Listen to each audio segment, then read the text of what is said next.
हर बात को अगर आप भारत विरोधी बताएंगे तो सबसे बड़ा देशभक्त वो न्यूज एंकर बन गया क्या, जो अपने एक फालतू के विषय को चुनता है और लाखों ऐसे विषयों को कबाड़ में डाल देता है जिसमें जनता के हित जुड़े रहते हैं, जो जनता परेशान रहती है, उसको छोड़ के और पत्रकारिता पे भाषण देके ये भाषण दे रहा है कि कौन लोकतंत्र का विरोधी है, कौन देशभक्त है। तो ये दर्शक को समझना चाहिए कि वो आदमी जो आप पहचान कर रहा है कुछ लोगों का कि ये देशभक्त नहीं है, देशद्रोह है, तो जरा उसको देखते हुए वो याद तो करे ना कि आखिरी बार उसने कब लोगों के हितों पर बहस की है, कब उसने आखिरी बार उन जगहों पर गया है जहां पे लोग पानी के लिए तरस रहे हैं, कब वो आखिरी बार उन जगहों पर गया है जहां पे लोग इलाज के लिए मर रहे हैं।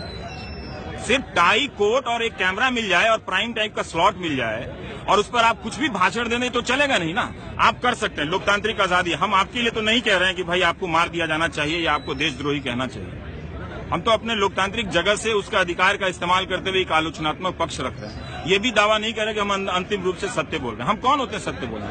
और जो भी इस दुनिया में दावा करे कि वो सत्य बोल रहा है, चाहे वो पत्रकार, अगर वो पत्रकार है तो कम से कम दर्शकों को तो थोड़ा एक बार अपनी कुर्सी से उठ के बालकनी में चले जाना चाहिए, वापस आके देखना चाहिए कि वो क्या बक रहा है।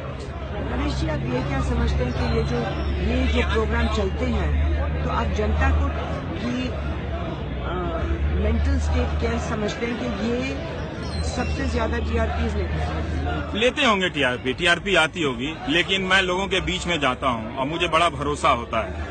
अगर आप कुछ दिनों के लिए सोशल मीडिया छोड़ दें और ये डिबेट टीवी देखना बंद कर दें, मैं जब करता था तभी मैंने लेख लिखा था ये जनमत की मौत का इंतजाम है। इसमें ओपिनियन नहीं बन रहा, तथ्य नहीं आ रहे, जानकारी नहीं है, दो धारणाएं हैं, आप अच्छी हैं, मैं बुरा हूं, और दोनों के बीच में उन्हीं धारणाओं को लेकर एक नूरा कुश्ती चलती रहती है। तो इसमें क्या हो रहा है कि जो दर्शक हैं या तो वो आपके सपोर्टर बन सकते हैं, ज्यादा से ज्यादा वो मेरे सपोर्टर बन सकते हैं, उन तक कोई सूचना नहीं पहुंच रही थी। ये हमारे आपके बीच में झगड़ा हुआ तो किसने पहले हाथ उठाया, किसने क्या बात की, उसका संदर्भ क्या है, इन तीन बातों पे चर्चा किए बिना अगर हम और आप अच्छी हैं या मैं बुरा हूं या मैं ही सबसे अच्छा हूं आप सबसे बुरी हैं, इस तरह से एक धारणा बनाने की कोशिश हो रही है। और ये डिजाइन है, ये पूरे देश में दुनिया भर में चल रहा है ये जो डिबेट टीवी है। और इसी में ये जो हाय हाय हज हज और भाई भाई किए जा रहे हैं, दो बात किसी ने पूरी नहीं की कि फिर तीसरी बात आ गई, तो उसमें क्या ओपिनियन बन रहा है? मैं तो लोगों से भी पूछता हूं कि आप किस लिए ये टीवी देखते हैं, और आपको देख के आपकी जो खुजलाहट है, जो कुंठा है,